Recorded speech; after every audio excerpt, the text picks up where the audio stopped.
Hi guys, ay magluluto tayo ngayon ng pusit. So itong may kamatis tayo. Tapos may sibuyas. Siyempre mayroon tayong green chili at saka konting luya. So hiwain muna natin to. Kaya ready muna natin yung mga ingredients. Simple lang naman sa pagluto ng pusit guys. So ito yung pusit guys. Ito, hindi ko na siya hihiwain. Ganyan lang siya. So first time ko siyang lutuin ngayon na buo. Mas masarap ang pusit guys kapag medyo marami ang kamatis. Marami yung kamatis na ilalagay ko guys. Tapos yung green chili, hindi ko na siya hihiwain. Ihalo ko na siya na buo. So ito karami yung kamatis. Ayan. Mas gusto ko yung pusit na maraming kamatis. Ayan, hindi ko na siya hiwain. Medyo may na dito sa dulo. Pero okay lang yan. Gagamit pa naman yan sa sobrang init. So, ganito lang siya. Hindi ko na siya hiwain. Ngayon, isunod natin yung luya. Malit lang yung ihalo ko. Batan ko lang siya. Luya para mabango siya. Ayan, lagay natin dyan. So, ilalagay ko lang na sibuyas. Isa lang guys ito. Kain ko lang siya pag ganyan. Hindi naman kailangan na sobrang pino. Slice lang siya.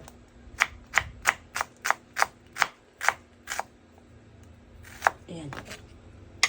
Tapos, siguro lagyan ko ng kunting bawang kasi ganyan ko lang siya. Ayan. Tatlo lang yung ko dyan. Ihalo. Okay na tong guys. Itong tatlo. Kasya na yan. Kunti lang naman yung lutuin kong pusit. Okay na yan. Ngayon, mag-start na tayo mag-gisa. So, pinapainit na natin yung kawali guys. Kasama din kanya. Ayan, lagyan natin ng konting mantika. Itong kahoy.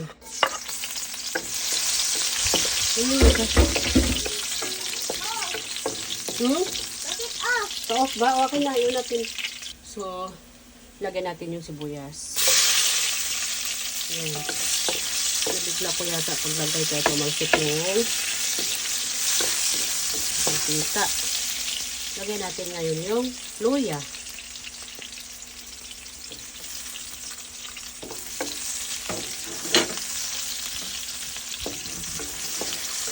Mahangin yung electric pan. Init kasi. Kaya naglagay ako ng electric pan. Lagyan natin ngayon yung sibuyas.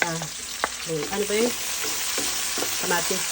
So, ihuli na natin itong green chili guys.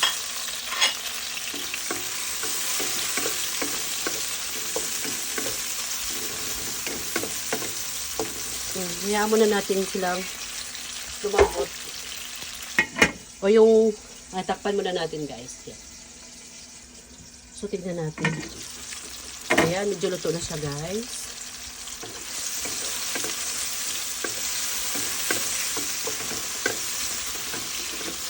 Adobong pusit to guys ha. Adobong pusit. Ay, huwag kang huwag kang mag-music, CJ. So, lagyan na itong pusit. Isa-isahin na natin paglagay kasi may tubig eh. First time ko magluto ng pusit guys nang hindi ko hinihiwa.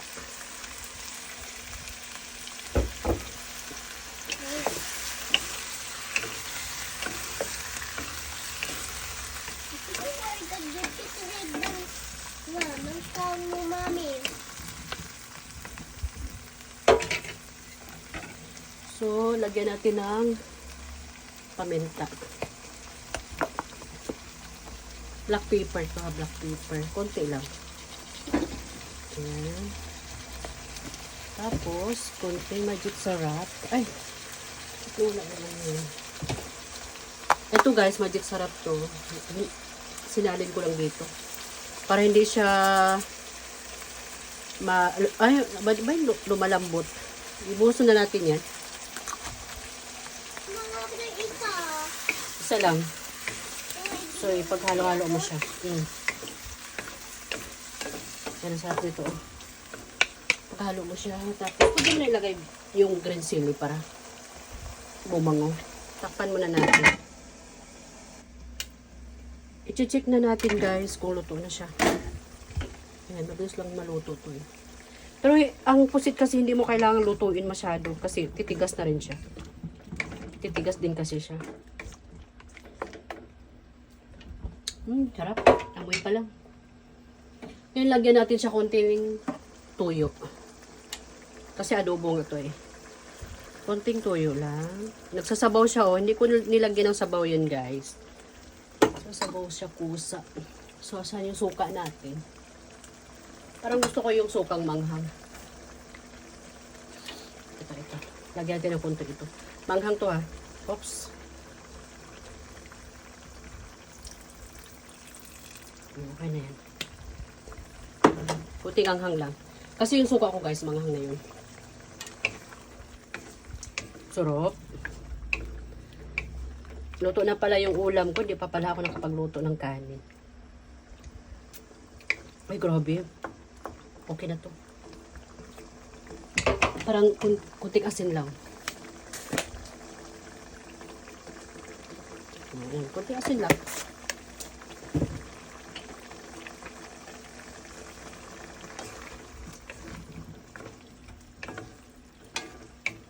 Ayun. Sarap. Okay na yan. Kunting kulo lang. Isang kulo lang siya. Tapos, okay na siya.